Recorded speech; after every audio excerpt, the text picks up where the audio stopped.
దైవజనులకు దైవజనురాండ్రకు కూడి వచ్చిన మీ అందరికీ ప్రభువు పేరిట ప్రత్యేకమైన వందనాలండి. అందరికీ కూడా వందనాలు.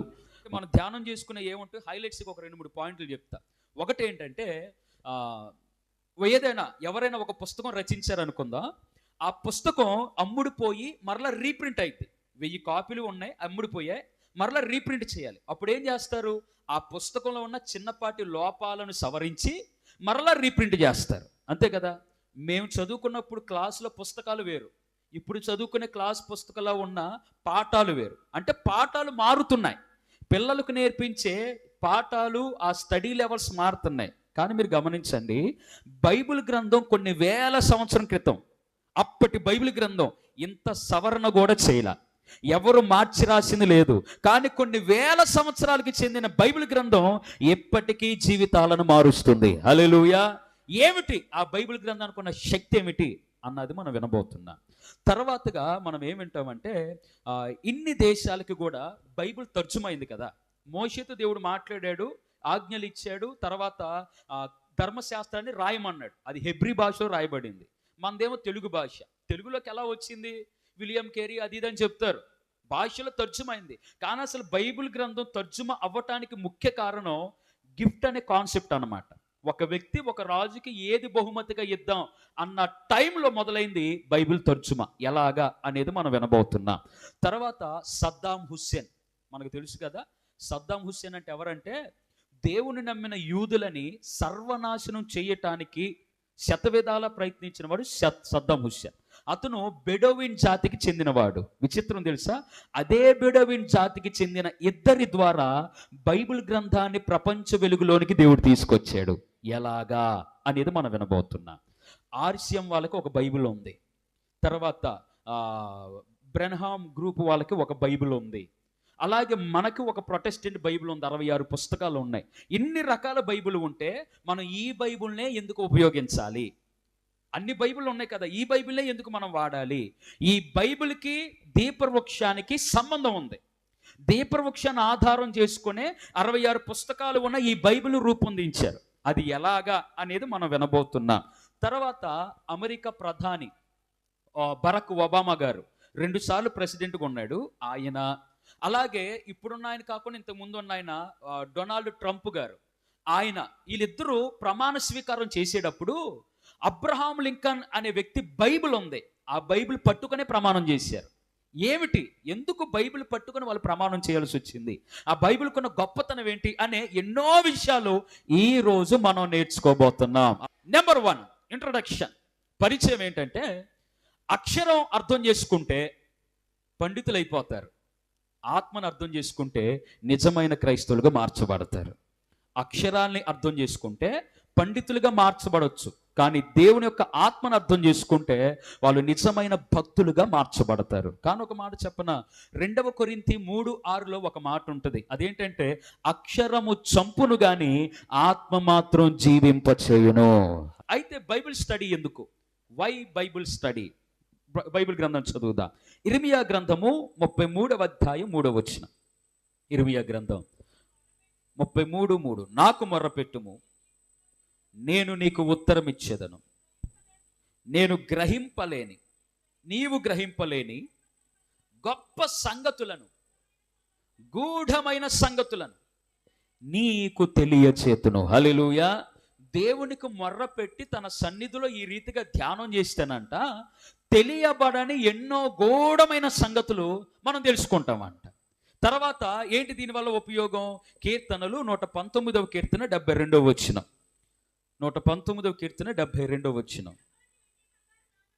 వెండి బంగారు నాణెముల కంటే నీవిచ్చిన ధర్మశాస్త్రము నాకు మేలు. చూసారా, దేవుని యొక్క వాక్యం లోకములో ఉన్న సంపద కంటే మేలు. కాబట్టి మనం బైబిల్ గ్రంథాన్ని ధ్యానం చేయాలి. బైబిల్ స్టడీ అంటే తెలుగులో బైబిల్ని ధ్యానం చేయటం, ధ్యానించడం అన్నమాట. అందుకు ధ్యానించాలి. ఆఖరిగా ద్వితీయోపదేశకాండం 8వ అధ్యాయం 3వ వచనం చదవండి. ఆహారము వలననే గాక యెహోవా సెలవిచ్చిన ప్రతి మాట వలన నరులు బ్రతుకుతారు. ఇదే మాట లూకాసు సువార్త 4వ అధ్యాయము 4వ వచనంలో యేసయ్య చెప్పాడు. ఏమిటది? రొట్టె వలన కాదు, దేవుని నోట నుండి వచ్చు మాట వలననే ప్రతి మనుషుడు జీవిస్తాడు. కాబట్టి మనము బ్రతికేదే దేవుని మాట ద్వారా. కాబట్టి వీటిని మనం ధ్యానం చేసుకోవాలి. ఇంకా చెప్పాలంటే దుష్టుల ఆలోచన చొప్పున నడువక, పాపుల మార్గమును నిలువక, అపహాసకులు కూర్చుండు చోటను కూర్చుండక, యెహోవా ధర్మశాస్త్రమునందు ఆనందించుచు దివారాత్రము దానిని ధ్యానించువాడు ధన్యుడు. కాబట్టి మనము ధ్యానించాలి. ప్రతిఫలం ఏంటి? అతడు నీటి కాలువల యోరను నాటబడిన వాడే, ఆకువాడక తన కాలముందు ఫలమిచ్చు చెట్టు వలె అతను ఉంటాడు. ఆ అనుభవం కలిగి ఉంటాడు. కాబట్టి మన ధర్మశాస్త్రాన్ని, దేవుని వాక్యాన్ని ధ్యానము చేయాలి. హల్లెలూయా. ఇంకా చెప్పాలంటే సింపుల్గా, బైబిల్ గ్రంథం అనేది ఒక తండ్రి తన పిల్లలకు రాసిన ప్రేమ లేఖ. ప్రభువైన యేసుక్రీస్తు గురించి తెలుసుకోవాలి అనంటే బైబిల్ గ్రంథాన్ని ధ్యానం చేయాలి. క్రైస్తవ జీవితం అనేది ఆచారాలు పాటించేది కాదు, వాక్యానుసారం జీవించేది. అలా జీవించాలంటే వాక్యం తెలియాలి. కాబట్టి బైబిల్ గ్రంథాన్ని మనం ధ్యానం చేయాలి. రక్షణ పొందటానికి ధ్యానం చేయాలి. ఆత్మీయంగా ఎదగటానికి మనం ధ్యానం చేయాలి. వ్యతిరేకులకు సరైన సమాధానం చెప్పాలి అనంటే బైబిల్ గ్రంథాన్ని ధ్యానం చేయాలి. యేసయ్య శిష్యులుగా మార్చబడాలి అనంటే బైబిల్ గ్రంథం ధ్యానం చేయాలి. ఇంకా చెప్పమంటారా? ఆది కాండంలో మానవుడు పడిపోయిన స్థితికి వచ్చాడు. పాతాళానికి, నరకానికి త్రొక్కబడిన స్థాయికి కారకుడయ్యాడు. ప్రకటన గ్రంథంలో ఆ పరలోకానికి అందుకుంటాడు. అంటే సింపుల్గా మనకు అర్థమయ్యేలా చెప్పాలంటే, పరలోకాల్లో స్థానాన్ని కోల్పోవడంతో ఆదికాండం ప్రారంభమైతే, అదే పరలోకాన్ని తిరిగి ఎలా పొందుకోవాలో ప్రకటన గ్రంథం మనకు నేర్పిస్తుంది. జీవగ్రంథ వృక్షం లేదా జీవవృక్ష ఫలములు ఉంది. జీవవృక్షము కలిగిన చెట్టు, ఆ చెట్టుకి ద్వారం మూయబడటంతో ఆదికాండం మనకు కనబడుతుంది. అదే ద్వారం నిత్యము తెరవబడి ఉంచే ప్రకటన గ్రంథంతో ముగించబడుతుంది. అంటే పడిపోయిన స్థితి నుండి ఎవరు పడగొట్టలేని స్థితికి ఎలా చేర్చాలో ఈ మధ్యలో ఉన్న గ్రంథాలన్నీ వివరిస్తాయి. దేవునికి స్తోత్రం కలుగునుగాక. కనుక మనము బైబిల్ గ్రంథాన్ని ధ్యానించాలి. రెండవది, ఒకటి పరిచయం అయిపోయింది. రెండవది ఏంటంటే బైబిల్ చరిత్ర ఏమిటి? దీనికి ఇప్పుడు మనం సమాధానం చూద్దాం. రెండవది, బైబిల్ చరిత్ర ఏమిటి? జస్ట్ నోట్ చేసుకోండి. పాత నిబంధన క్రీస్తు పూర్వము 1290వ సంవత్సరం, క్రీస్తు పూర్వం 1290లో దేవుడి సీనాయి పర్వతం మీద మోషేకి పదాజ్ఞులు కలిగిన పలకనిచ్చాడు. అక్కడ ప్రారంభమైంది ధర్మశాస్త్రం అన్నది. ద్వితీయోపదేశకాండం 31వ అధ్యాయము 24 నుండి 26 వచనాలు జస్ట్ బ్రాకెట్లో పెట్టుకోండి. మోషేకి దేవుడిచ్చిన పదాజ్ఞలతో పాటు ధర్మశాస్త్రాన్ని ఇశ్రాయేలు ప్రజలకు అందించాడు క్రీస్తు పూర్వం 1290లో. అదే ధర్మశాస్త్రము క్రీస్తు పూర్వం 623వ సంవత్సరంలో యోషియా ఏలుబడిలో ఈ ధర్మశాస్త్రం హిల్కియా అనే ఒక వ్యక్తికి దొరికింది, యాజకునికి. అది 2వ రాజుల గ్రంథం 22వ అధ్యాయం 8వ వచనం. బైబిల్ గ్రంథం చరిత్ర చెప్తున్నా. మోషేకి ఇవ్వబడిన ధర్మశాస్త్రం మన వరకు ఎలా వచ్చింది, ఈ బైబిల్ చరిత్ర ఏంటన్నా చెప్తున్నా వినండి. మోషేకి 1290వ సంవత్సరంలో ఇస్తే క్రీస్తు పూర్వం 623వ సంవత్సరంలో హిల్కియా అనే వ్యక్తికి దొరికింది. తర్వాత ఈ మధ్యలో ఏమైంది? దావీదు రాసిన కీర్తనలు బయటపడ్డాయి, ప్రవక్తులు రాసిన పుస్తకాలు బయటపడ్డాయి. అవి కూడా అమలులోనికి వచ్చాయి అన్నమాట. ఇలా అమలులోనికి వచ్చిన తర్వాత క్రీస్తు పూర్వము 450వ సంవత్సరంలో ఎజ్రా ధర్మశాస్త్రాన్ని యూదులకి వినిపించాడు. అక్కడ అది భద్రపరచబడింది. తర్వాత ఏమైంది? క్రీస్తు పూర్వం 400 నుండి 100 ఈ మధ్య కాలంలో, అంటే యేసయ్య పుట్టడానికి 100 సంవత్సరాల ముందు వరకు కూడా ఒక 400 సంవత్సరాల కాలంలో రోమన్ క్యాథలిక్ బైబిల్లో గల మక్కాబీస్ అనే పుస్తకం ఉంది. తర్వాత జూడిత్ అనే పుస్తకం ఉంది, టోబిట్ అనే పుస్తకం ఉంది. ఈ పుస్తకాలు రాయటం జరిగింది. యేసయ్య పుట్టడానికి 400 సంవత్సరాల వరకు ఈ ముందు కాలంలో ఈ పుస్తకాలు రాయటం జరిగింది. క్రీస్తు శకం 50వ సంవత్సరంలో పాత నిబంధనని హెబ్రీ భాష నుండి సిరియన్ లాంగ్వేజ్లోకి, అరామిక్ భాషలోనికి తర్జుమా చేశారు. ఇది పాత నిబంధన యొక్క ప్రస్తావన. ఇప్పుడు సువార్తల గురించి మాట్లాడదాం. సువార్తల చరిత్ర ఏమిటి? క్రీస్తు శకం 55 నుంచి 65 మధ్యలో మార్కు సువార్త రాశారు. ఫస్ట్ మత్తయి సువార్త కాదు రాసింది, మార్కు సువార్త రాశాడు అన్నమాట. తర్వాత క్రీస్తు శకం 58 నుంచి 68 మధ్య కాలంలో మత్తయి సువార్త రాశాడు. క్రీస్తు శకము 60 నుండి 68 సంవత్సరాల మధ్యలో లూకా సువార్త రాశాడు. క్రీస్తు శకం 80 నుండి 98 సంవత్సరాల మధ్యలో యోహాను సువార్తను రాశాడు. ఇది సువార్తలు రాసిన చరిత్ర కాలం. ఆఖరిగా పత్రికల నుండి ప్రకటన, ఇవన్నీ ఏ కాలంలో రచించబడ్డాయి అంటే క్రీస్తు శకం 49 నుండి 90వ సంవత్సరం మధ్యలో, అంటే యేసయ్య తిరిగి లేచిన ఒక 50 సంవత్సరాల లోపుగానే పత్రికలు, ప్రకటన గ్రంథం రాయబడింది. దేవునికి స్తోత్రం కలుగునుగాక. అయితే తర్జుమా ఎలా అయింది? బైబిల్ గ్రంథం మన భాషలోకి ఎలా వచ్చింది? ఇంతకుముందు చెప్పాను కదా, బహుమతి ఇవ్వాలి అనే కాన్సెప్ట్తోనే తర్జుమా ప్రారంభించబడిందని. ఇప్పుడు దాని గురించి మనం మాట్లాడుకుంటున్నాం. బైబిల్ గ్రంథం తర్జుమా ఎలా ప్రారంభమయ్యింది? దానికి సమాధానం ఏమిటంటే క్రీస్తు శకం 384వ సంవత్సరం. అది ఏ సంవత్సరంలోనంటే రుజువులతో సహా చెప్తున్నానండి, అందరూ కూడా జాగ్రత్తగా వినాలి. క్రీస్తు శకం 384వ సంవత్సరంలో జెరోమ్ అనే ఒక వ్యక్తి ఉన్నాడు. అతని పేరేంటండి? జెరోమ్ అనే ఒక వ్యక్తి ఉన్నాడు. ఇతను ఒక రాజుకు బహుమతి ఇవ్వాలి అని అనుకున్నాడు. రాజుని సంతోషపెట్టే బహుమతి ఏమిటా అని ఆలోచన చేస్తే అప్పుడప్పుడే నమ్మి దేవుళ్ళో బలపడుతున్న ఆ దేవుని యొక్క వాక్య లేఖనాలు అద్భుతంగా అనిపించాయి. దానిని ఎలాగైనా సరే తర్జుమా చేసి మా రాజుకు బహుమతిగా ఇవ్వాలి అని అనుకున్నాడు. ఆ రాజు పేరు పోప్ డమస్కస్ I అన్నమాట. మొదటి పోప్ దమస్కస్ అతని పేరు. ఆ రాజుకి ఇతను ఈ బైబిల్ గ్రంథాన్ని న్యూ లాటిన్ అనే భాషలోనికి తర్జుమా చేసి సువార్తల వరకే, బైబిల్ మొత్తం కాదు, సువార్తల వరకే తర్జుమా చేసి బహుమతిగా ఇచ్చాడు. తర్వాత ఏమైందంటే రాజుకు ఆ మాటలు నచ్చాయి, ఆ మాటలు బలపరచాయి. అప్పటి నుంచి కూడా అతని భక్తి ఎలా మారిపోయిందంటే నిజదేవుడు యేసయ్యే, ప్రపంచంలో ఎవరైనా దేవుడు ఉన్నారంటే యేసయ్య తప్ప మరెవ్వరూ లేరు అని ఆ సువార్తల యొక్క వివరణ పాకటం మొదలైపోయింది.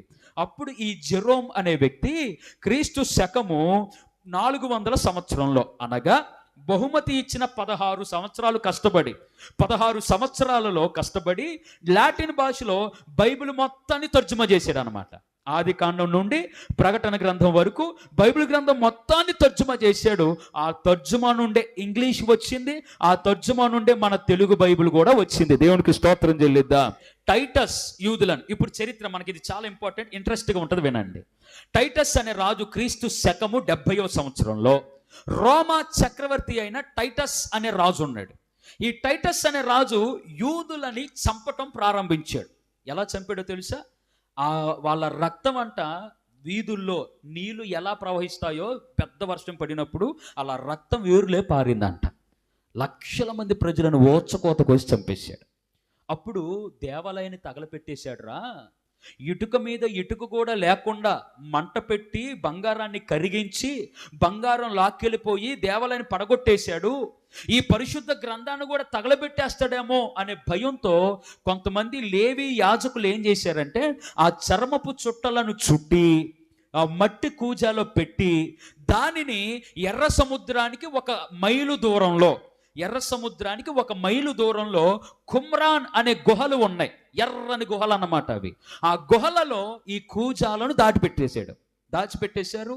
తర్వాత పారిపోయారు, వాళ్ళు చచ్చిపోయారు. ఇలాగా కొన్ని వందల సంవత్సరాలు అయిపోయింది.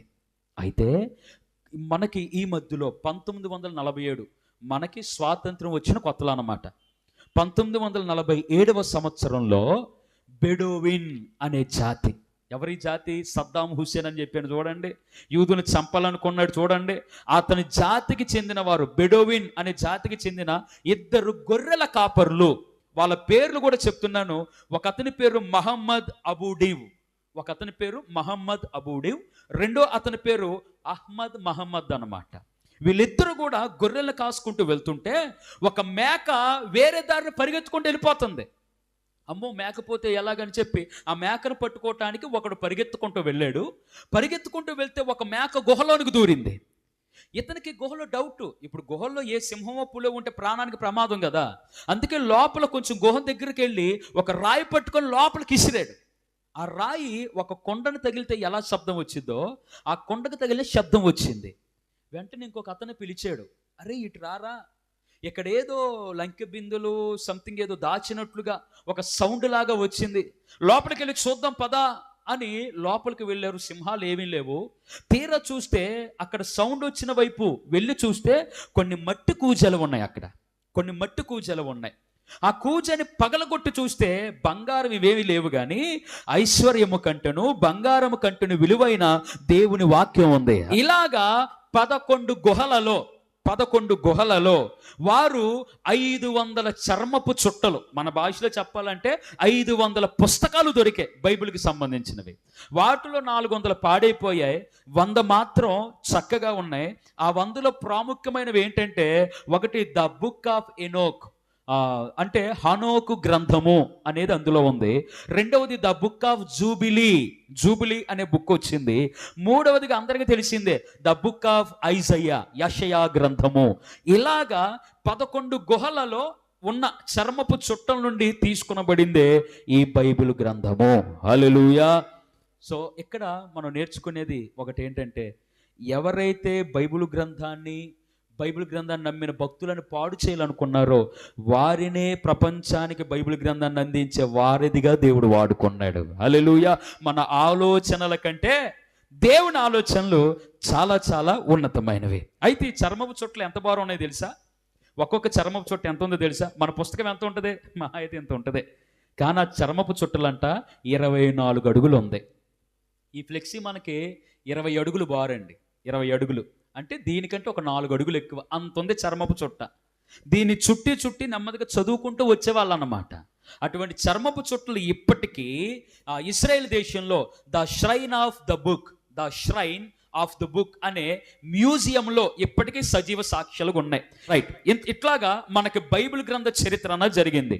మోషే దగ్గర వచ్చిన ఆ బైబిల్ ఎలాగ విస్తరించబడింది, మధ్యలో ఏ ఆటంకాలు వచ్చాయి, ఎలా తర్జుమా చేయబడింది, ఇప్పటి మన వరకు రావటానికి ఏం జరిగింది అన్నది సింపుల్గా మీకు వివరించాను. ఇప్పుడు మూడవ ప్రశ్న, మరి ఈ బైబిల్ గ్రంథాన్ని ఎలా అమర్చారు? ఏంటి ప్రశ్నకు అర్థం ఏంటంటే, బైబిల్ గ్రంథం మొదటగా అధ్యాయాలు లేవు, బైబిల్ గ్రంథంలో వచనాలు లేవు. కానీ అధ్యాయాలు ఎందుకు వచ్చాయి, ఎవరి ద్వారా వచ్చాయి, వచనాలు ఎందుకు వచ్చాయి అనేది మనం విందాం. అదేంటంటే, బైబిల్ గ్రంథం వాస్తవానికి రాయటానికి 4 రకాల వస్తువులు ఉపయోగించారు. ఒకటి రాతి పలకలు. మోషేకి దేవుడు ఆజ్ఞలు దేని మీద ఇచ్చాడు? రాతి పలకలు. అలాగే ఏదైనా రాయాలన్నా రాతి పలకల మీద రాసేవారు. రెండవది చర్మపు చుట్టలు అన్నమాట. రెండవది ఏంటండి? చర్మపు చుట్టల మీద రాసేవారు.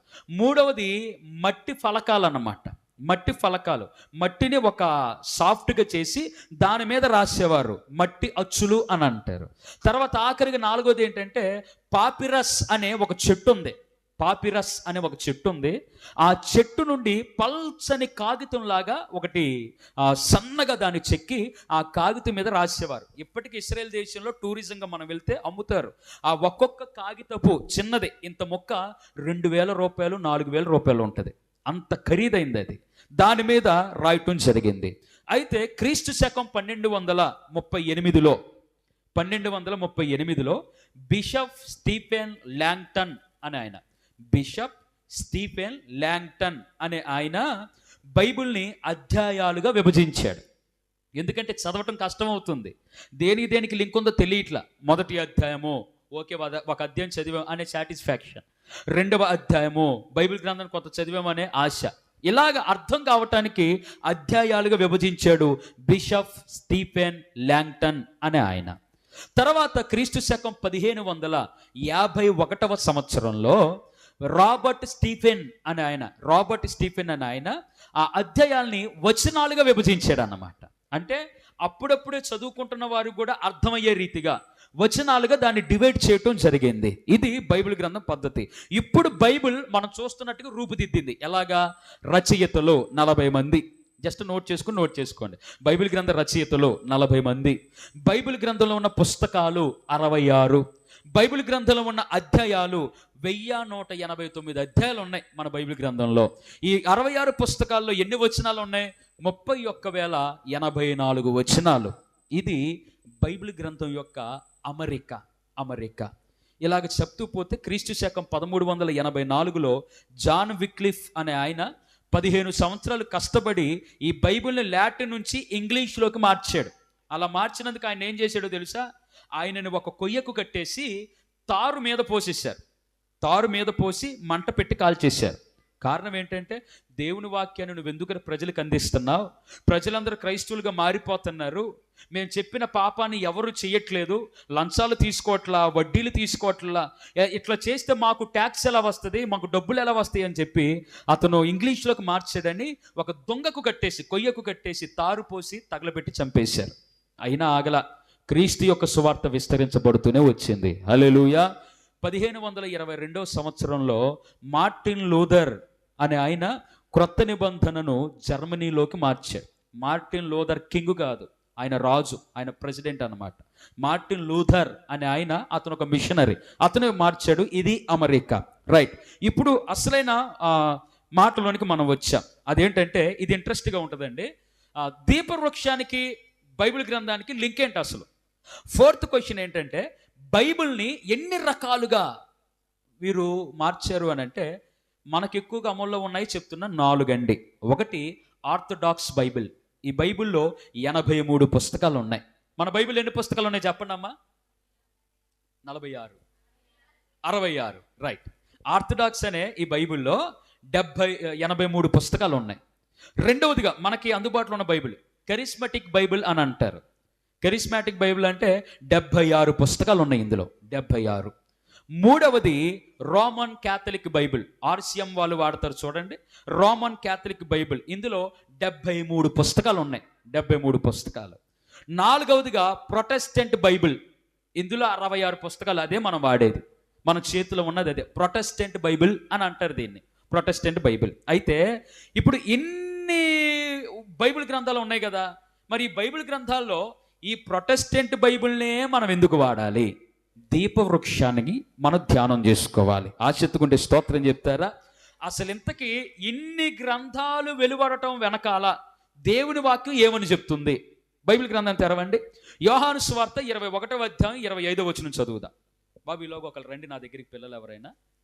నువ్వు రామ్మా, ఒకరు రండి. యోహాను 21:25.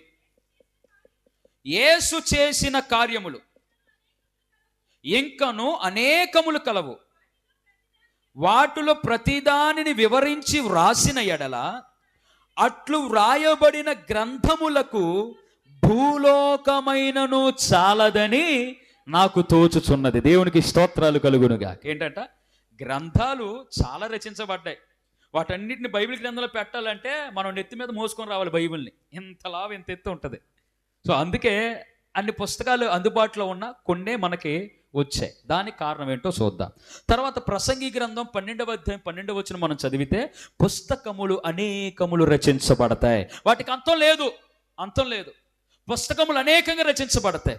అయితే మరి దీపవృక్షం బైబిల్లోని పుస్తకముల సంఖ్య ఏంటి మనం వివరిద్దాం, దీన్ని మనం ధ్యానం చేద్దాం. అందరూ ఇటు చూద్దామండి. మోనెరా అని పిలుస్తారు దీన్ని ఇంగ్లీష్లో. ఈ దీపవృక్షాన్ని మనం ఆలోచన చేస్తే, పండితులు వాస్తవానికి ఇప్పుడు మనం చదువుకున్న బుక్స్లో ఎక్కువగా ఆర్థోడాక్స్ అన్నమాట. ఈ బైబిల్లో 83 పుస్తకాలు ఉన్నాయి. కానీ 83 కాదండి, 100 పుస్తకాలు మనకు అందుబాటులో ఉన్నాయి. ఇంతకుముందు చెప్పినట్లుగా కుమ్మరాన్ గుహలో 500 చర్మపు చుట్టలు దొరికాయి, 500 పుస్తకాలు. తర్వాత సెయింట్ మేరీ అనే చర్చిలో మరికొన్ని పుస్తకాలు దొరికాయి. ఇన్ని కలుపుకుంటూ పోతే చాలా వందల్లోనే ఉన్నాయి. కానీ 66 ఎందుకు పెట్టాలి? ఈ దీపవృక్షానికి బైబిల్లో 66 పుస్తకాలకి సంబంధం ఏమిటి అని మనం ఆలోచన చేస్తే చాలా జాగ్రత్తగా విందాం. నోట్ చేసుకుంటే జస్ట్ అలా నోట్ చేసుకోండి.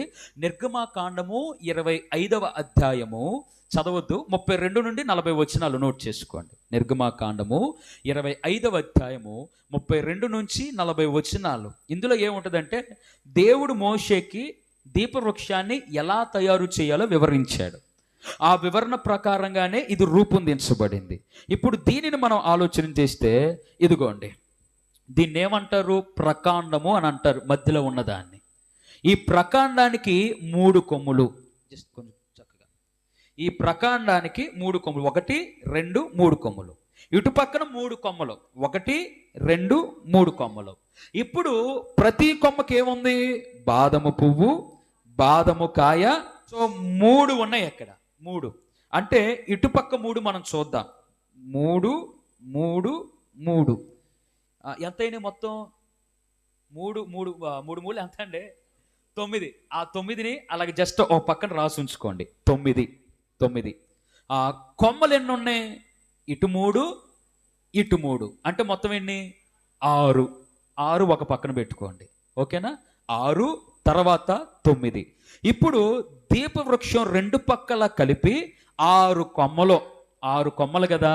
ఇప్పుడు ఇటు 9 వచ్చినాయి, అంటే ఇటు కూడా 9 ఉన్నట్టుగా లెక్క. సో 9 6 × 9 ఎంత అవుతుంది? 6 9 54, అంతే కదా. 54లో సగం 27 అన్నమాట. 27 + 27 54. దాన్ని ఒక పక్కన పెడదాం. అర్థం కాకపోతే మరలా నేను రిపీట్ చేస్తా, కంగారు పడకండి. ఆ 54 అన్నది ఒక పక్కన పెట్టండి. ఇప్పుడు ప్రకాండం దగ్గరికి వద్దాం. 54 ఒకటి వచ్చిందిగా మనకి టోటల్, దాని పక్కన పెట్టండి.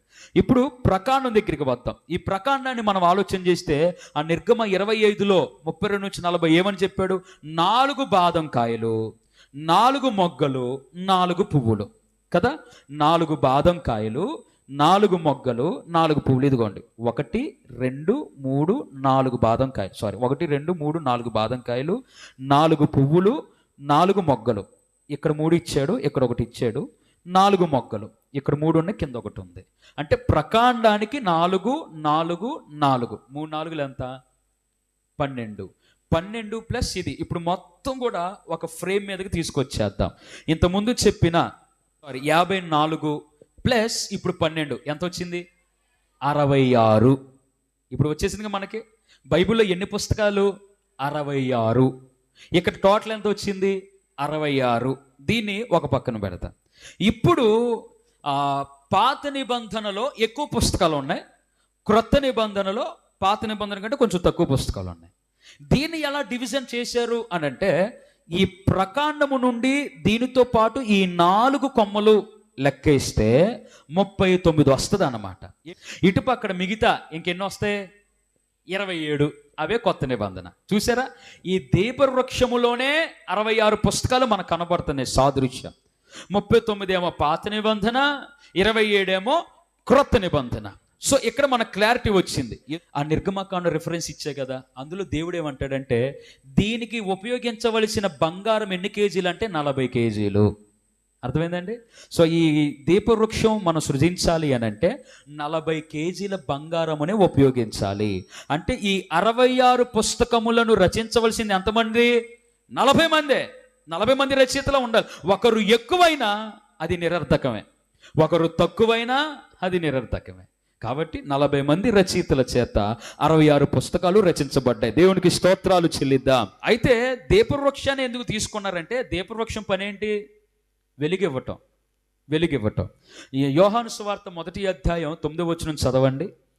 దేవుని వాక్యం మనకు వెలుగు అన్నమాట. యోహాను సువార్త 1వ అధ్యాయం 9వ వచనం. నిజమైన వెలుగు ఉండెను, లోకమునకు వచ్చును. ప్రతి మనిషిని ఏం చేస్తుందంటండి? వెలిగించుచున్నది. దేవునికి స్తోత్రం కలుగును గాక. ఆ వెలుగు ఎవరు? యేసయ్య. అది యేసయ్య ఎలా పిలువబడ్డాడు? ఆయనే వాక్యమై ఉండెను. ఇప్పుడు మీ డౌట్ క్లారిటీ అయిందా? ప్రత్యక్ష గుడారంలో బలిపీఠం ఉంది, సన్నిధి రొట్టెల బల్ల ఉంది. వీటిని ఎందుకు తీసుకోవాలా? దీపవృక్షాన్నే బైబిల్ గ్రంథానికి ఎందుకు సాదృశ్యంగా తీసుకున్నారంటే, వెలుగునిచ్చేది ఆ ప్రత్యక్ష గుడారములో దీపవృక్షమే. ఆ దీపవృక్షాన్ని మనం ఆలోచన చేస్తే, క్రొత్త నిబంధన యోహాను సువార్త 1వ అధ్యాయం 9వ వచనంలో వెలుగు ఉంది. ఆ వెలుగు మనుషులను వెలిగించడానికి వచ్చింది. ఆ వెలుగు యేసయ్య. ఆయన వాక్యంతో పోల్చబడ్డాడు. సో వాక్యాన్ని నీవు ఎలా విభజించాలి అని అంటే, దీపవృక్షాన్ని బట్టి.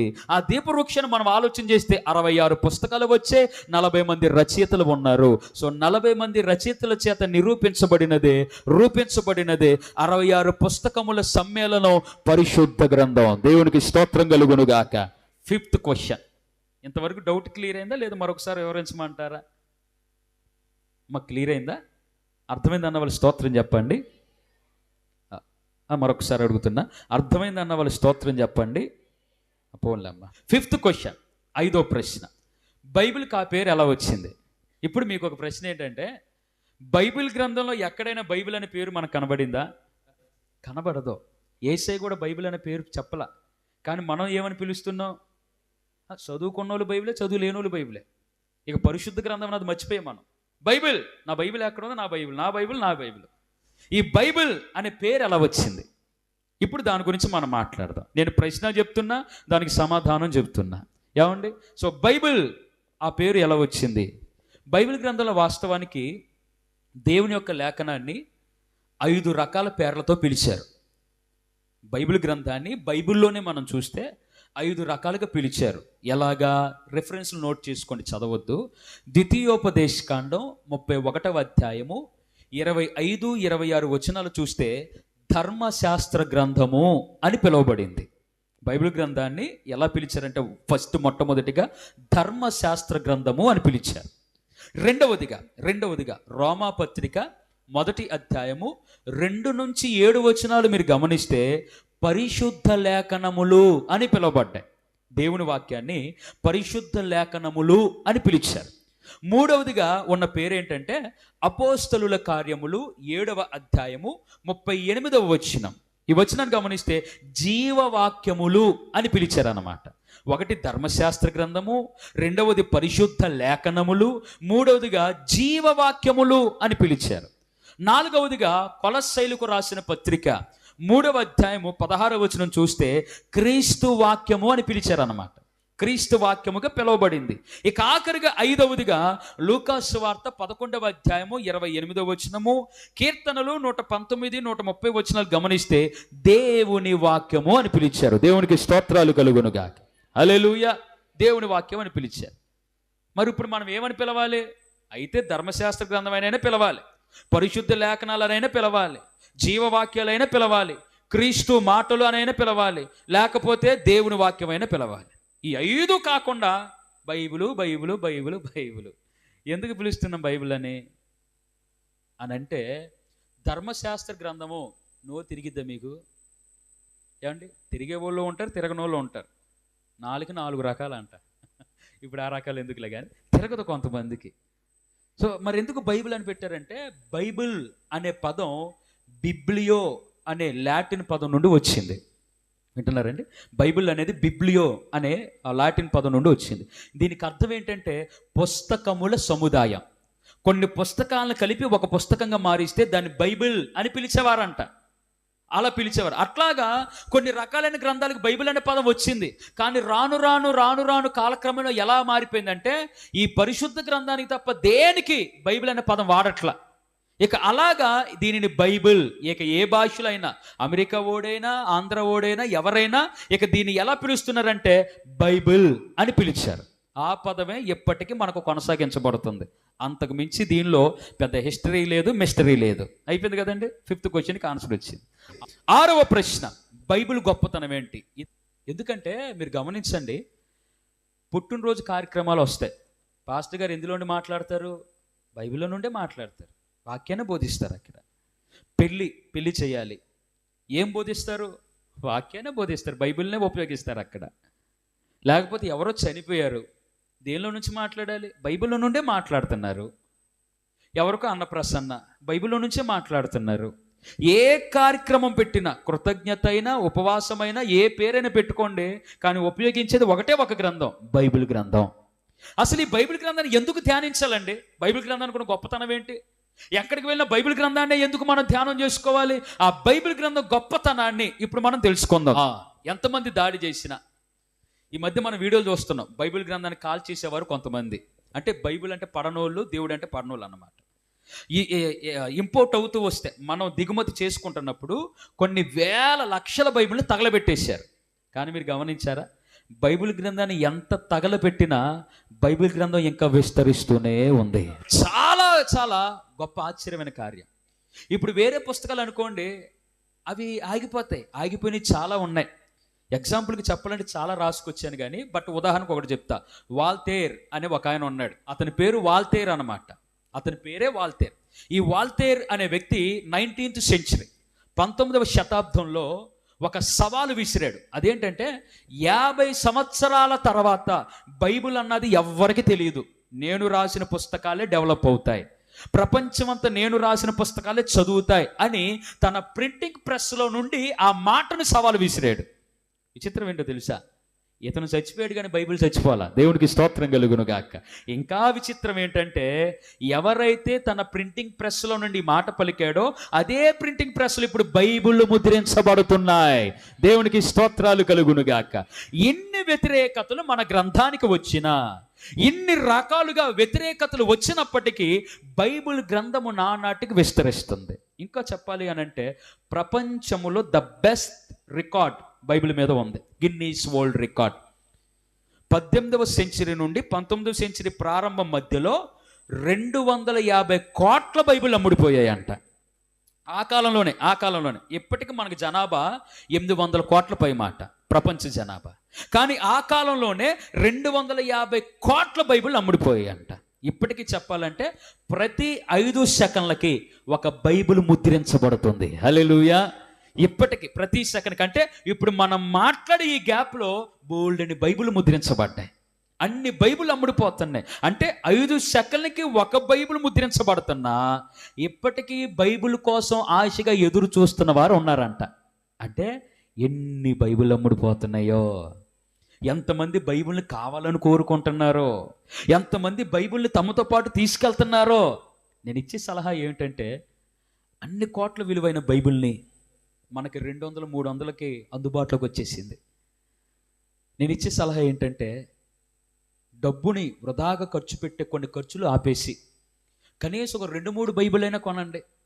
1000 రూపాయలు అట్లా దాచుకొని సంవత్సరానికి, నేను అంటుంది నెలకు కాదు ఎప్పుడు కాదు, సంవత్సరానికి ఒక 1000 రూపాయలు దాచుకొని 3 బైబిల్ కొనుక్కొని మీ స్నేహితునికో మీ బంధువులకో మీరు బహుమతిగా ఇస్తే, ఖచ్చితంగా చెప్తున్నానండి, సువార్త చెప్పడం నీకు భయమేమో, కానీ బైబిల్ ఇచ్చి మర్చిపో, ఆ బైబిల్ ద్వారా వారిని దేవుడు రక్షిస్తాడు. హల్లెలూయా.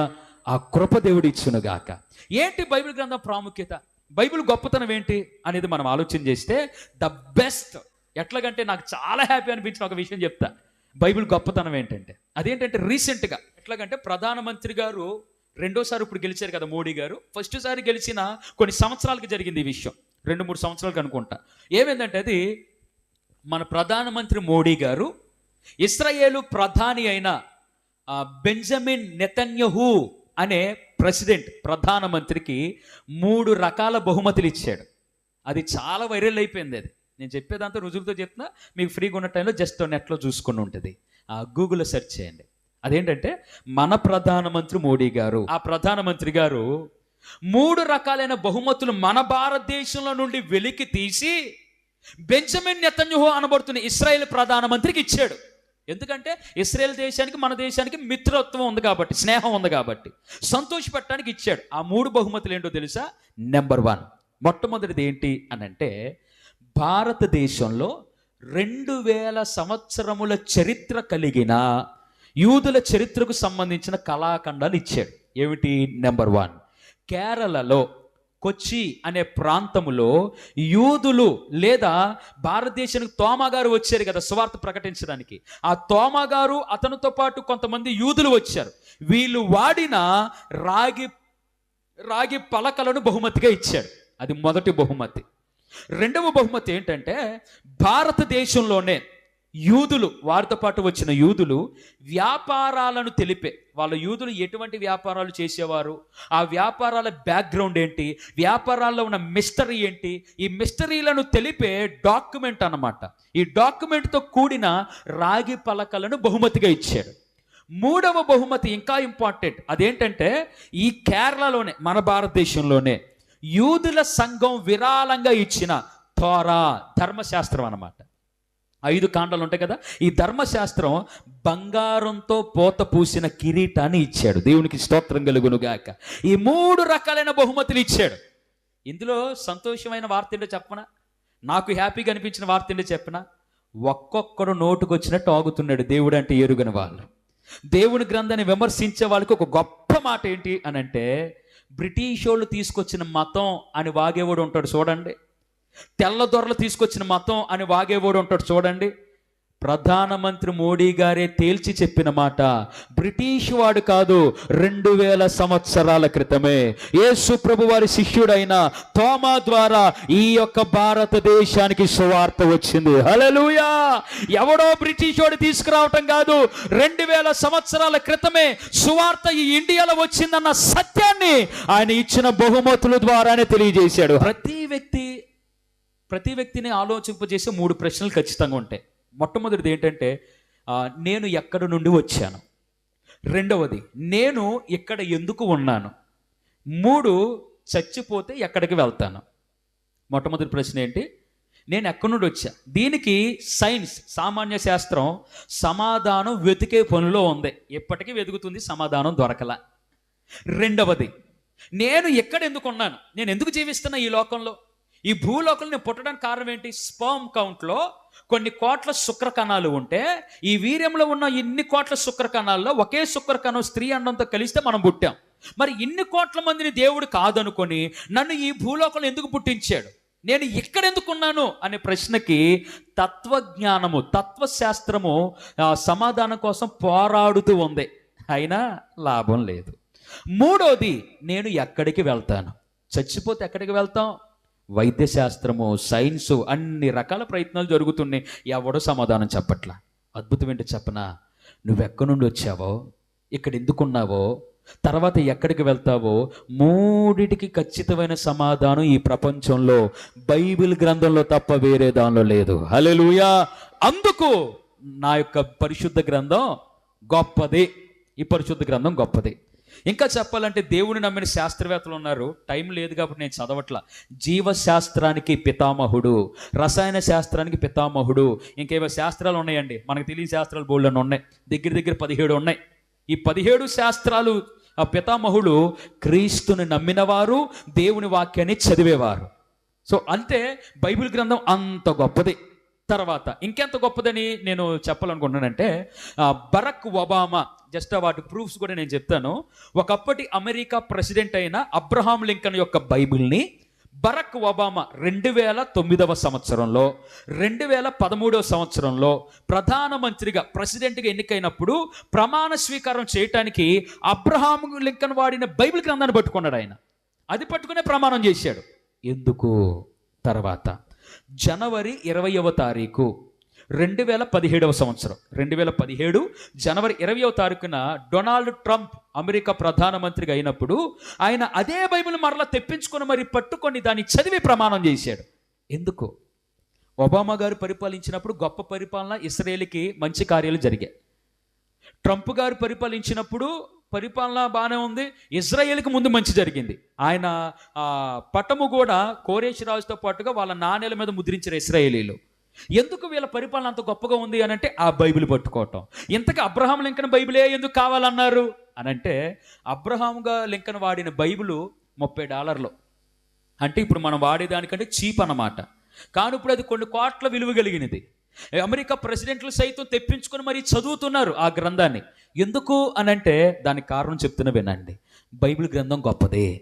అబ్రహాం లింకన్ గారంట ప్రతిరోజు బైబిల్ని చదివేవాడంట. ఆయన ప్రతిరోజు బైబిల్ చదివేవాడంట. ప్రత్యేకంగా ద్వితీయోపదేశకాండము, హోషేయ గ్రంథము, ద్వితీయోపదేశకాండము, హోషేయ గ్రంథము ఎక్కువగా అండర్లైన్స్ ఉండేవి. ఇంకా పర్టికులర్గా చెప్పాలంటే ద్వితీయోపదేశకాండంలో 31వ అధ్యాయము, హోషేయ గ్రంథంలో 4వ అధ్యాయము, వీటి మీద సపరేట్ నోట్స్ ఉందంట ఆయన బైబిల్లో.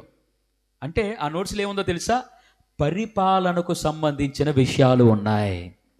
కుటుంబానికి ఏవైతే ఆలోచిస్తారో కుటుంబాన్ని కట్టే విషయాలు ఉన్నాయి. ఆ ఇంపార్టెంట్ వాటికి తన ఐడియాలజీ ఈ బైబిల్లో కనబడిందంట.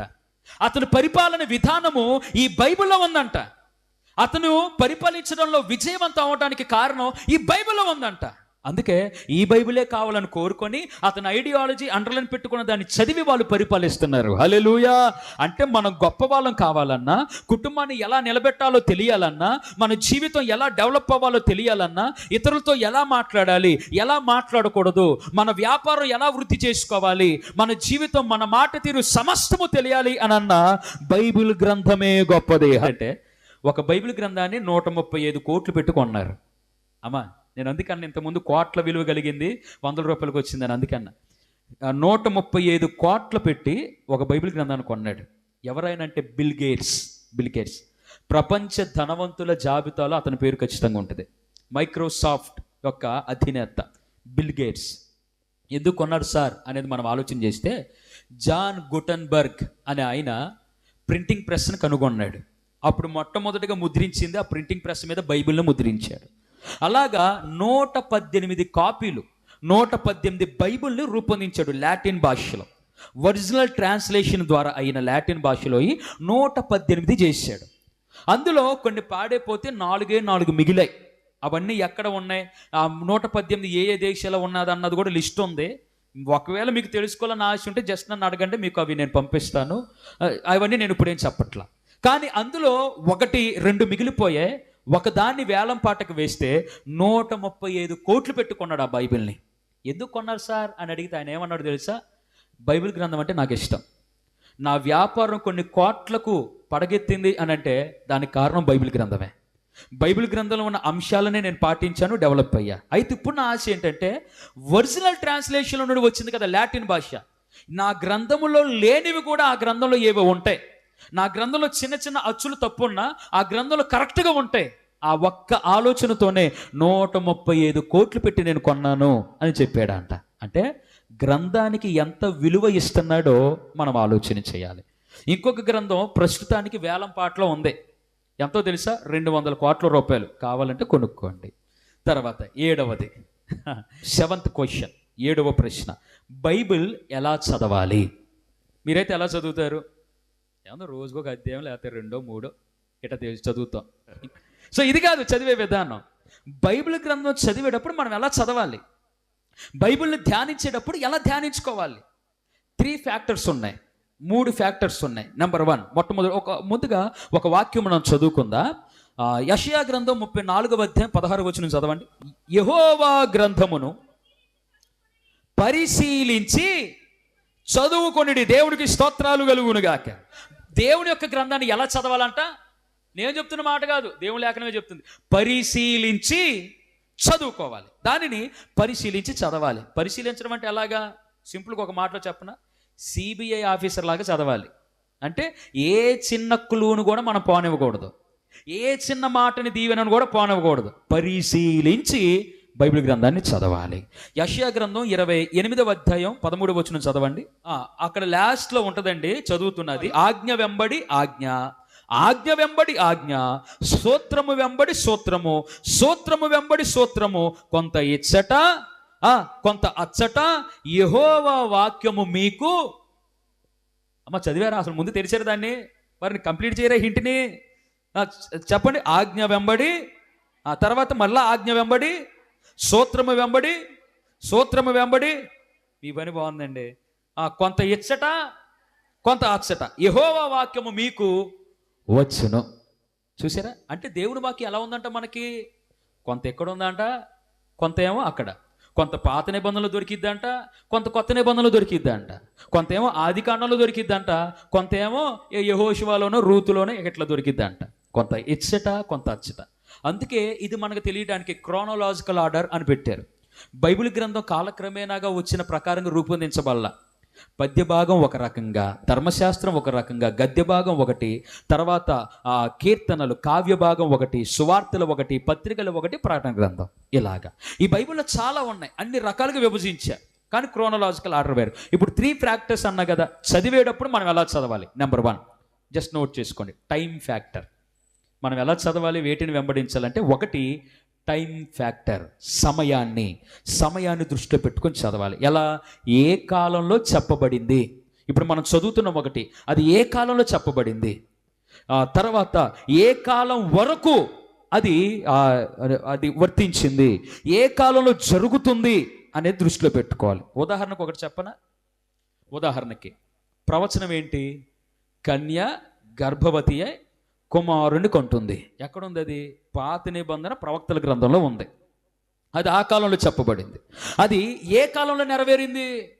సువార్తల్లో మనకు చూస్తే ఉంటుంది. కన్యక గర్భవతి కుమారుని కన్నది, ఆయనకి ఇమ్మానుయేలు అని పేరు, ఆయన యేసు ప్రభు అని మనం పిలుస్తున్నాం. నెరవేరిపోయింది. ఇప్పటికి మనం అది చదివి నెరవేరిద్దామో అని చూస్తే అర్థం ఉందా దానికి? కాలాన్ని దృష్టిలో పెట్టుకోవాలి. దేవుళ్ళు మనం చదివిన ఆ బైబిల్లో చదివిన ఈ వాక్యము ఎక్స్పైర్ అయిపోయిందా, ఉందా? దేవుని రాకడ సూచనలు అన్నారు, అవి జరిగిపోయాయా, ఇంకా ఉన్నాయా?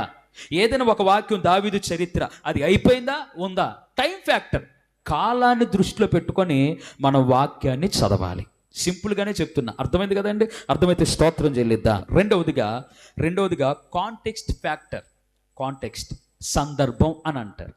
ఒకటి కాలాన్ని దృష్టిలో పెట్టుకొని చదవాలి, రెండవది సందర్భం అన్నమాట. సందర్భాన్ని దృష్టిలో పెట్టుకొని చదవాలి. ఆ సందర్భానుసారంగా అంటే మీకు అర్థమయ్యేలాగా ఒకటి వివరిస్తాను.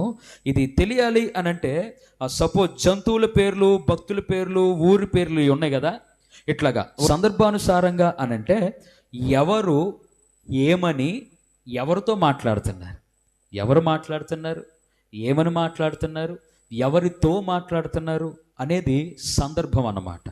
ఇప్పుడు మనం ఏదైనా వాక్యం ధ్యానం చేసుకున్నాం, అంతెందుకు ఈ నెలంతా కూడా వాగ్దానాల గురించే మన వాక్యాలు వింటాం కుటుంబ ప్రార్థనలో. వెంటనే మనం చెప్పేది ఏంటి? వాగ్దానం చదివిన వెంటనే ఎవరితో చెబుతున్న మాట, అదే కదా మనం ఆలోచించేది. ఎందుకు చెబుతున్నారు, ఏమని చెబుతున్నారు, ఆ చెబుతున్న దాని యొక్క ఉద్దేశం ఏమిటి, దీనిని సందర్భం అని అంటారు. సో సందర్భాన్ని దృష్టిలో పెట్టుకొని మనం వాక్యాన్ని చదవాలి. ఉదాహరణకి 2 సమూయేలు 24:1 రాసుకొని చాలు. 1 దినవృత్తాంతులు 21:1 ఏముంటుంది అక్కడ? ఈ రెండింటికి తేడా ఏంటి? ఒక చోటేమో దావీదిని దేవుడు పరిశోధించాడు కాబట్టి జనులను లెక్కబెట్టాడు అని ఉంటుంది, ఇంకో చోట ఏముంటుంది? సాతాను శోధించింది కాబట్టి దావీదు అలా లెక్క పెట్టాడు అని ఉంటుంది. అంటే రెండింటిని మనం ఎలా అర్థం చేసుకోవాలి, సందర్భంగా మనం ఎలా గ్రహించాలి అని అంటే సింపుల్ అన్నమాట. సాతాను శోధించింది, దేవుడు అనుమతించాడు. శోధించింది సాతానే, దానికి అనుమతి ఇచ్చాడు. యోబుని శోధించింది సాతానే, కానీ అనుమతినిచ్చింది దేవుడు. హల్లెలూయా. అట్లాగా బైబిల్ గ్రంథంలో తప్పులు ఉండవు. సందర్భాన్ని బట్టి రెండింటిని, కొంత ఇచ్చట కొంత అచ్చట, వాటిని ఒక చోటకి తీసుకువచ్చి గ్రహిస్తే సత్యం అన్నది మనకు బయలుపడింది. ఫైనల్ మూడవదిగా లాంగ్వేజ్ ఫ్యాక్టర్, అంటే భాషాలంకరణ అన్నమాట. భాషను బట్టి దృష్టిలో పెట్టుకొని మనము చదవాలి. ఉదాహరణకి ప్రకటన 5:8 ఉంటుంది, గొర్రె పిల్ల అంటే ఎవరో, అది మనకు అది గుర్తొచ్చేయాలి. భాషాలంకరణ దృష్టిలోకి వచ్చేసేయాలి. గొర్రెపిల్ల అంటే నిజంగా గొర్రెపిల్ల అనుకుంటాం, కాదు. గొర్రెపిల్ల సాదృశ్యం, అలంకరణగా ఉపయోగించబడింది. గొర్రెపిల్ల అంటే యేసయ్య అని అర్థం అన్నమాట. తర్వాత యూదా గోత్రపు సింహము అంటే యేసయ్య అని అర్థం. మరొక చోట ఉంటుంది బైబిల్లో, ఏంటిదంటే నీవు పందుల దగ్గర ముత్యములను వేయకూడదు, వాక్యము అని అర్థం అన్నమాట. పంది అంటే ఏంటి? దేవుని వాక్యం వినని వారు, విననొల్లని ప్రజలు, దేవుణ్ణి లెక్క చేయని ప్రజలు అని అర్థం అన్నమాట. అలంకరణ భాష. సో ఈ 3 విషయాలని, కాలాన్ని, సందర్భాన్ని, ఆ భాష ప్రయోగం, అలంకరణను దృష్టిలో పెట్టుకొని చదివితే అర్థం కానిది కూడా అర్థం చేసుకోవచ్చు. 8వ ప్రశ్న ఏంటంటే, బైబిల్లోని విషయాలు వాస్తవాలేనా? బైబిల్ గ్రంథం గొప్పది అంటున్నాం, ఎలా చదవాలో నేర్చుకున్నాం, చరిత్ర తెలుసుకున్నాం, ఇన్ని విషయాలు మనం తెలుసుకున్నాం. అసలు ఎంతగా బైబిల్ని ఎంతగా మనం విలువిచ్చి చదువుతున్నాం కదా, బైబిల్ గ్రంథంలో ఉన్నాయి నిజంగా వాస్తవాలేనా? ఇప్పుడు అదే అడుగుతారు బయట నిన్ను, అమ్మ నువ్వు బైబిల్ గ్రంథం చదువుతున్నావు కదమ్మా, బైబిల్ గ్రంథం నిజంగా వాస్తవే అని ఎలా చెప్పగలవు? ఇప్పుడు ఒకళ్ళు ఉంటారు, అబ్రహాము భార్య, ఆమె పేరేంటి? శారా గారు. ఇప్పుడు శారా గారికి ఎప్పుడు వచ్చింది గర్భం? 90 ఏళ్ళకు వచ్చిందంట. 90 ఏళ్ళకి రావటం సాధ్యమేనది? నిన్ను అడుగుతావు, నువ్వేమని చెప్తావు? మనం చెప్పే సమాధానం ఏంటి తెలుసా? ఏయ్ నేను డాక్టర్ని అనుకుంటున్నావా, నాకేం తెలుసు, పోయి వాళ్ళని అడుగు అని అంటారు. ఇదే మనకు వచ్చే సమాధానం. కానీ సరైన సమాధానం ఎలాగా? మరి బైబిల్ గ్రంథం వాస్తవేనా, నమ్మబుద్ధి అవుతుందా 90 సంవత్సరాలకేనంటే? కానీ ఒక వాస్తవం చెప్తున్నా వినండి. శారా గారి గురించే మనం గనక దృష్టిలో పెట్టుకుంటే రుజువులతో సహా చెప్తున్నా. 25వ తారీఖు 2వ నెల 1991 సంవత్సరం, ఆ ఈనాడు పేపర్లో 25వ తారీఖు 2వ నెల 1991 సంవత్సరంలో ఒక వార్త వచ్చింది. ఆ వార్త ఏంటంటే, హెర్టా గెర్బా అనే 2 అక్క చెల్లెలు ఉన్నారు. హెర్టా గెర్బా అనే 2 కవల సహోదరీలు ఉన్నారు. వాళ్ళకి 79 సంవత్సరాల వయసులో ఆడపిల్లలు కన్నారు. వాళ్ళు 79 సంవత్సరాల వయసులో ఆడపిల్లలు పుట్టారు. మనవల్లో మునిమనవళ్ళు ఉండగా మళ్ళీ కుమారులకు అన్నారు. మునిమనవల్ని ఏమని పిలవాలి? చిన్నోళ్ళైనా బాబాయ్ బాబాయ్ అనాలి, వీళ్ళకంటే చిన్నోళ్ళు బాబాయ్ అనాలి. వీళ్ళు చూసారు ఎట్లా మారిపోయిందో. సో వాళ్ళు 79వ సంవత్సరంలో గర్భాన్ని ధరించి పిల్లల్ని కన్నారు, వారు ఆరోగ్యంగా ఉన్నారు. 2016వ సంవత్సరంలో అంటే మన శతాబ్దంలో మనకి ఈ మధ్యలో జరిగింది. 2016 మే 2వ తారీఖు ఆ వారంలో ఈనాడులో రాశారు. ఇది కూడా ఏంటంటే 72 ఏళ్ల వయసులో పండంటి బాబుకు జన్మనిచ్చిన బామ్మగారు. ఇది సంగతి. అంటే ఈ కాలంలో జరుగుతున్నది నువ్వు నమ్మావు, రుజువులు ఉన్నాయి కాబట్టి. ఆ కాలంలో జరిగింది నువ్వు నమ్మవా? ఒకవేళ ఇది జరగటం అసాధ్యమైన వాటిని సాధ్యపరచగలిగిన వాడు యేసయ్య. హల్లెలూయా. సో ఇక్కడ మనం ఒక అద్భుతం జ్ఞాపకం చేసుకోవాల్సింది ఏంటంటే, శారా గారి గర్భం 90 సంవత్సరాలు ఉడికిపోతుందని మనం అనుకుంటున్నాం, కానీ ఉడకకుండా ఆరోగ్యాన్ని ఇచ్చాడు దేవుడు. దేవునికి స్తోత్రం కలుగును గాక. అనగా దేవుణ్ణి నమ్మిన వారికి అంతటి ఆరోగ్యం వస్తుంది అనే సత్యము మనం దీని ద్వారా గ్రహించాలి. తర్వాత ఎలాగా అనేది మనం ఆలోచన చేస్తే ప్రూఫ్ ఏంటి అని మనం చూస్తే, భాషలు తారుమారైపోయాయి. ఇప్పటికి మన ప్రపంచంలో ముఖ్యమైన భాషలు 6500 భాషలు ఉన్నాయి. ఇన్ని భాషలు ఉన్నాయి. తారుమారయ్యా నువ్వు ఎలా రుజువు చేస్తావు? ఇప్పటికీ లింగ్విస్టిక్ సైంటిస్ట్స్ అని అంటారు, అంటే భాషకు సంబంధించిన శాస్త్రజ్ఞులు. వీళ్ళు ఎలా వచ్చిందన్నది చెప్పలేకపోతున్నారు, కానీ ఒకటి మాత్రం తేల్చి చెప్పారు. అదేంటంటే ప్రపంచంలో ఇన్ని భాషలన్నీ ఒక భాష నుండే వచ్చాయి అని చెప్పారు. బైబిల్ గ్రంథం అదే చెప్పింది, ఒక భాష నుండి అన్నీ వచ్చాయి. దానికి ప్రూఫ్స్ ఏంటి? ఆ శాస్త్రవేత్త, అతని పేరు కూడా చెప్తున్నానండి, పోర్చుగీసు పండితుడు, అతని పేరు సర్ విలియమ్స్ జోన్స్ అన్నమాట. సర్ విలియమ్స్ జోన్స్ అనే ఆయన మన ఇండియాకి వచ్చి సంస్కృతం అనే భాషను నేర్చుకొని, ప్రపంచంలో ఉన్న కొన్ని రకాలైన భాషలు నేర్చుకొని, అతను చేసిన సర్వేలో తెలియని విషయం ఏంటంటే అన్ని భాషలు కూడా హెబ్రీ అనే భాష నుండి వచ్చాయంట. హల్లెలూయా. మనకు ఒక డౌట్, క్లారిటీ వచ్చింది ఇక్కడ. ఏంటిది అది?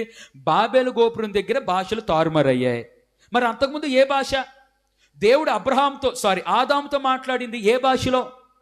ఆదామవ్వలు, అబ్రహాము దేవుడితో మాట్లాడిన భాష ఏ భాష అనే డౌట్ వస్తుంది. ఏ భాష చెప్పనా? హెబ్రీ భాష. రుజువేంటి? ఇక్కడ ఉంది. ఏమంటాడు ఆయన? భాషలన్నీ కూడా ఒక భాష నుండే వచ్చాయి. ఎలా చెప్పగలవు అని అంటే కొన్ని ఉదాహరణలు చెప్పాడు. ఉదాహరణ ఒకటి ఏంటంటే, తండ్రి అనే పదాన్ని సంస్కృతంలో పిత అని పిలుస్తారు, ఓకేనండి. లాటిన్లో తండ్రి అనే దాన్ని పేతర్ అని పిలుస్తారు. పేతర్ అంటే తండ్రి అని అర్థం. గ్రీకులో పేతిర్ అని అంటారు. జర్మనీలో పేతర్ అని అంటారు, వీళ్ళు కూడా పేతర్. తర్వాత ఓల్డ్ ఇంగ్లీష్లో ఫేతర్ అని అంటారు. ఇప్పుడు మోడర్న్ ఇంగ్లీష్లో ఫాదర్ అంటారు. ఇది ఇంత తతంగా ఉంది, దీని వెనకాల ఇంత తోక ఉంది. ఫాదర్ అంటే పితా దగ్గర మొదలైంది అదంతా. ఫాదర్, పేతర్, ఎన్నెన్నో ఉన్నాయి చూసారా? అంటే వీటన్నిటికీ ఒక సిమిలర్ మీకు కనబడుతుంది, దగ్గరికి అనుసంధానంగా ఉంది. ఇవన్నీ హెబ్రీ పదాలే. హల్లెలూయా. సంస్కృతం నుండి వచ్చిన పదాలు కూడా ఉన్నాయి. ఇక ఇవన్నీ అవసరం లేదు, బట్ మీకు టైం లేదు కాబట్టి నేను త్వరగా వెళ్తున్నా. కావాలంటే చెప్పండి, అవి మొత్తం కూడా నేను మీకు సెండ్ చేస్తాను, తర్వాత మీకు అందిస్తాను నోట్స్ కావాలంటే. తర్వాత మూడవదిగా మనం ఆలోచన చేస్తే, పెట్రోలియం గురించి 3450 సంవత్సరాల క్రితమే బైబిల్ తెలియజేసింది. మనకి న్యూ జనరేషన్లో క్రీస్తు శకములో అఫీషియల్గా బావుల గురించి తెలిసింది, కానీ పెట్రోల్ గురించి ఎప్పుడో ఉంది. ఎలాగా మనం ఆలోచన చేస్తే, రాతి నూనె అని పిలువబడింది పెట్రోల్ అసలు ఎలా తయారవుతుందంట? రాళ్ళ మధ్యలో కళేబరాలు ఉంటాయి కదా, చచ్చిపోయిన శవాలు, కళేబరాల నుండి వచ్చిన వాటితో మిళితమైనవే పెట్రోలు. దాన్ని ఫిల్టర్ చేసి మనకి ఇస్తారన్నమాట. ఇది ఒక రకమైంది. రెండవది ఇక తర్వాత నేను వివరిస్తాను. రాతి నూనె అని పిలుస్తారు. పెట్రోలియంకి బైబిల్లో పెట్టిన పేరు రాతి నూనె. అయితే ఇసుకలో దాచబడిన ద్రవ్యము అని కూడా పిలిచారు. కీలు పెట్రా. ఇప్పుడు పెట్రా అంటే రాయి అని అర్థం. పెట్రోల్లో ఉన్న పదం చెప్తున్నా. పెట్రోల్ అంటే 2 పదాల కలయిక. ఒకటి పెట్రా అంటే రాయి, కేఫా, రాయి అని అర్థం.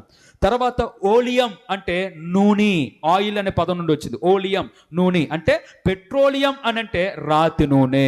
దేవుని గ్రంథం కూడా రాతి నూనె అని చెప్పింది. దేవునికి స్తోత్రాలు చెప్తారా? రాళ్ళ మధ్య చిక్కుపడ్డ జీవుల అవశేషాలు సూక్ష్మ జీవుల ప్రభావం వల్ల పెట్రోలియంగా మారి రాతి పొరల మధ్య భూమి లోపల నిక్షిప్తమై ఉన్నది. దాన్ని వెలికి తీసే క్రమమే పెట్రోల్. అలాగ పెట్రోల్ మనకు వచ్చింది. తర్వాత 2, ఇసుకలో దాచబడిన ద్రవ్యం. సముద్ర ప్రాంతాల్లో ఇసుక భూమి పొరల్లో పెట్రోల్ బాగా లభిస్తుంది. అది శాస్త్రవేత్తలు తెలియజేశారు. దాచబడిన ద్రవ్యం అన్నారు. ద్వితీయోపదేశ కాండం జస్ట్ నోట్ చేసుకోండి. 33వ అధ్యాయం 19వ వచనంలో ఇప్పుడు నేను చెప్పింది ఉంటుంది. ఇసుకలో దాచబడిన రహస్య ద్రవ్యములను పీల్చుదురు అని ఉంటుంది. పీల్చుదురు అంటే దాన్ని లాక్కొందురు, దాన్ని తీసుకొందురు అని ఉంటుంది. తర్వాత కీలు గురించి మనకు తెలిసిందే. నిర్గమకాండంలో ఉన్నది. మోషే అని ఏ పెట్టెలో జమ్ము పెట్టెలో పుట్టి ఆ జమ్మునికి పైన ఏం రాశారంట? కీలు. ఇది నల్లగా ఉంటుంది అనమాట, జిగురుగా ఒక గ్రీజు టైప్లో ఉంటుంది. దీన్ని ఎందుకు వాడేవాళ్ళంటే గొర్రెలు కాసుకోవటానికి సముద్రంలో వెళ్ళేటప్పుడు ఈ కర్రలు చెడిపోకుండా చెదపట్టకుండా కీలు పూసేవాళ్ళంట. అలాగే పడవల్లో ఈ నదుల్లో వేసుకునే పడవలు మునిగిపోకుండా కీలు పూసేవారు. చెక్క చెడిపోకుండా కీలు పోస్తారనమాట. అదే కీలిని యోకెబెదు తన కుమారుణ్ణి దాచడానికి ఉపయోగించింది. నిర్గమ 2:3 చదివితే మనకు అర్థమవుతుంది. దీని గురించి కూడా 3450 సంవత్సరాల క్రితమే తెలియజేశారు. ఇలాగా బైబిల్ గ్రంథములో ఉన్నవి వాస్తవములే. భూమి శూన్యంలో వేలాడటం ఈ మధ్యలో ఎప్పుడు క్రీస్తు శకములో కనుగొన్నారు. కానీ క్రీస్తు పూర్వమే యోబు గ్రంథంలో మనం చూస్తాం, భూమి శూన్యములో వేలాడుతుంది.